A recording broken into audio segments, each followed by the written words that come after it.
Hey, what's up YouTube? Welcome back to the Sean O'Connor YouTube channel. Today what I'm doing is I'm showing you guys my new car that I just bought. It's a 2016 Mustang GT. It's got a flood title. Don't be worried. I know a lot of people get scared about these flood titles, but I'm going to tell you guys why I got this car, what deal I got on it, my concerns with it, and show you guys a little test drive. Alright, so here's the car. It's a 2016 Mustang GT. It's a base model, so it's got the 5-liter. It's still pretty nice. It's got a lot of good features, but it doesn't have the leather and a couple other things about the base model car is that this rear bumper is like doesn't have like the painted valance. And I'll go ahead and go over the Carfax right here. I'll drop the Carfax in the video and explain. All right, so you can see here the vehicle service history. Looks like the vehicle has had a lot of like oil changes and stuff like that from the first owner. First owner had it for 4.5 years, and then the second two owners had it for 7 months and 8 months. So the second owner looks like it was the dealership. Looks like it took 7 months to kind of like rehab the car, get the car ready. So this is what a flood title will look like on the Carfax. Same thing for like salvage title. You'll see some of these same disclaimers. Of note, the vehicle does look like it was flooded out in the vicinity of Pensacola, Florida, or Milton, Florida. So it's likely a saltwater flood. A lot of people try to stay away from the saltwater vehicles, but I mean, up to you. It looks like they put 14,000 miles on this car since it actually flooded out with like 66,000 miles or something like that on it. So they've driven 14,000 miles, so safe bet to say that the car is fine. Yeah, ended up making it from Florida to like Texas to Kentucky to South Carolina, and then I bought it down in South Carolina, so the car's in North Carolina now.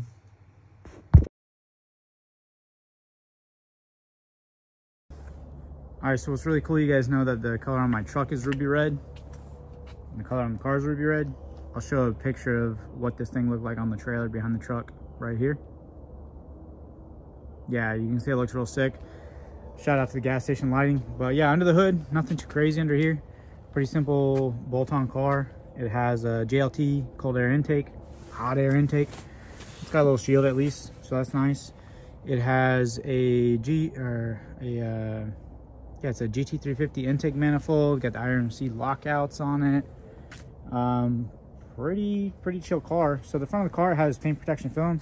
I want to talk to you guys a little bit about the reasons why I bought the car instead of some of the other cars that I was looking at. So what I'm going to do, I'm going to hop in the car, go to Dunkin' Donuts, take you guys along for a cruise so you guys can hear the car and see what it performs like. And then, yeah, I'm just going to kind of show you guys some of the other cars I was looking at, why I landed on this car, and let you guys see how the car sounds under power. I'm going to go ahead and do a cold start so you guys can hear what it sounds like with the muffler delete.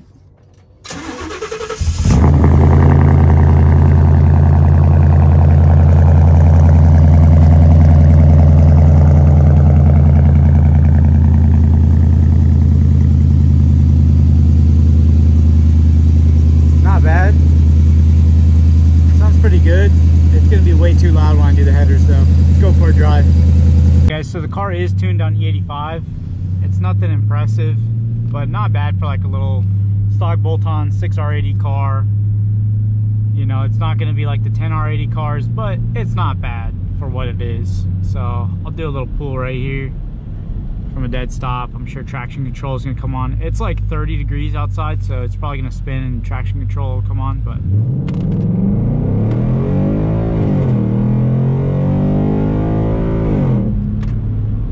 yeah, not bad.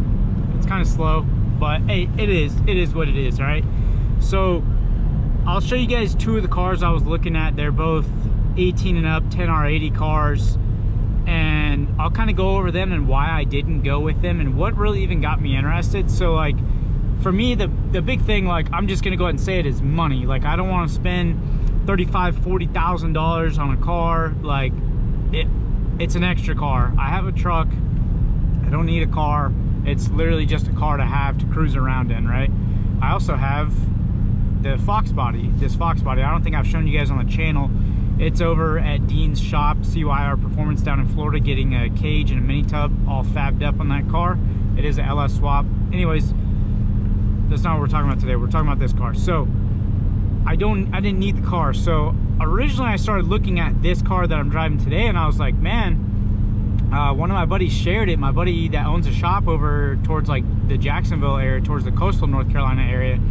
So he shared the car on his page. It was a buddy of his car, and it was a good deal, you know. He was asking like $21,000 for it, but I looked at, or he was originally asking $23,000 for it, and then he lowered the price to $21,000.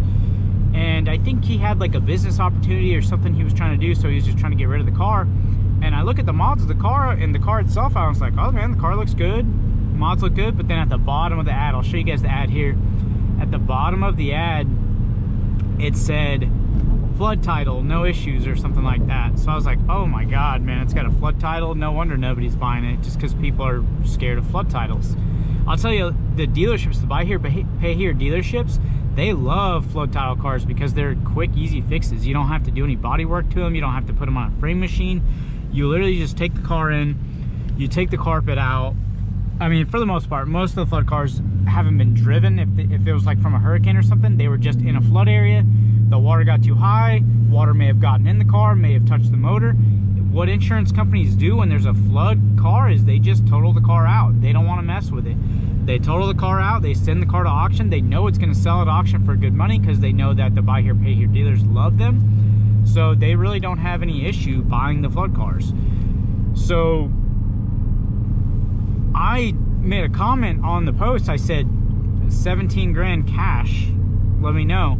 And the guy commented under, or messaged me back, and he's like, yeah, 17K, let's do it. But the only problem was I was out of the country, and I was going to be out of the country for 2 more weeks. So I told him, I was like, hey man, I'm out of the country for work, I'll be back in 2 weeks. And he's like, bro, I'm not going to hold the car. And I was like, dude, I don't blame you. And I also don't want to spend 17K on the car without looking at the car, test driving the car, making sure it's good, especially with having the flood title, right? So I was like, hey man, I understand if somebody buys it, they buy it. But I got back, the car was still there. During that 2-week time though, I started looking at other cars because I got a little bummed out, because I was like, man, that car might be gone by the time I get back. He seems like he needs to sell in a rush because he's got this business opportunity.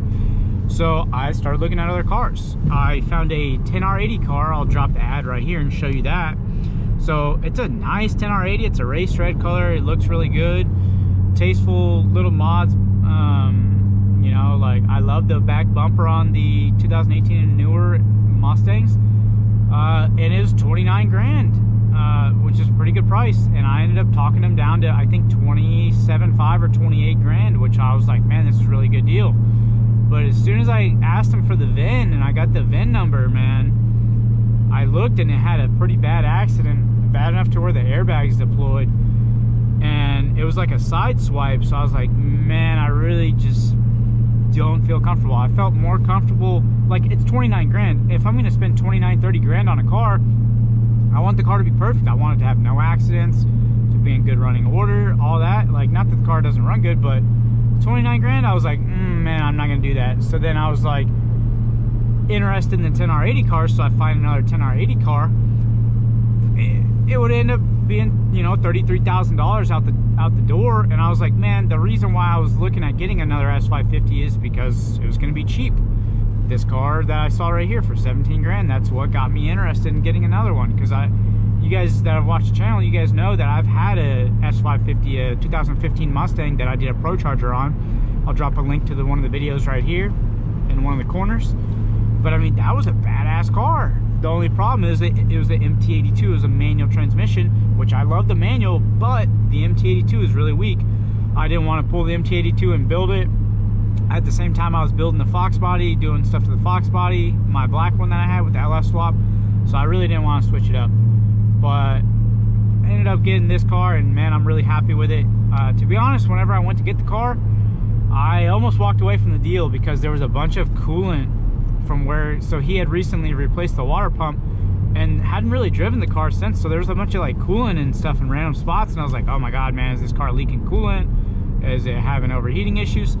But it was nice because when I went to get the car, he let the car idle for like 20 minutes while we were talking. So I was like, I don't think the car's gonna be overheating if he just let it chill there for 20 minutes. He let me go drive the car by myself. I beat the crap out of the car. He could hear the car from his house. I beat the crap out of the car and came back and it was all good. So I was like, you know what, I'm gonna do it. And if there's something wrong with the car, it's 17 grand. I'm not in it for that much. I can fix it, you know, whatever. But I love the car so far.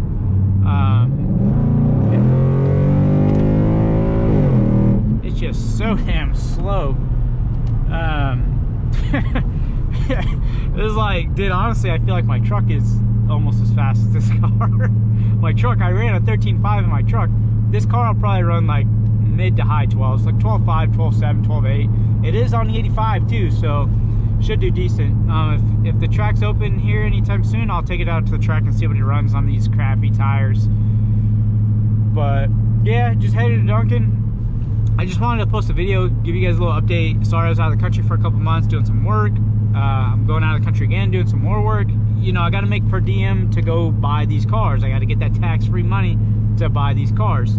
So plans for the car, what I'm gonna do to this car, I'm gonna do an ESS supercharger, the stage 3 or whatever, or they don't call it stage 3, it's like the third one though. It can make like up to 1,000. I'm probably only gonna try to make like 800, be happy with it. Put a big pulley on it so it doesn't make that much boost, 8 pounds of boost, something like that. I'm gonna do a return style fuel system so I could run the 85 and have no worries. So I'm gonna have to do a nicer, bigger fuel pump with that. I'm gonna do ID 1050X injectors. I'm gonna do Texas Speed long tube headers and X pipe. Probably put some kind of muffler on this car because it's gonna be so damn loud. Even with the mufflers, it's gonna be super loud. And you know I'm gonna go with the tune from the boys over at Lund Racing because I mean, they're the best, dude. YOLO douchebag, he's awesome. He tuned the last car. The last car is still running fine. I still have the guy that bought the car after me. I have him on Facebook. The car is still running awesome. It's up in Ohio doing real well. But yeah, this is the flood car. If you guys have more questions about buying flood cars, things to look for, let me know and I'll go over a little inspection of what I did with the car. There's somebody walking a pit bull over here. Happy boy. It's cold out. Too cold in North Carolina. But yeah, that's it guys. Thanks for watching the Sean O'Connor YouTube channel. Woo! Oh my god! It's slow. I'll do a little pool. I'll see you guys next time.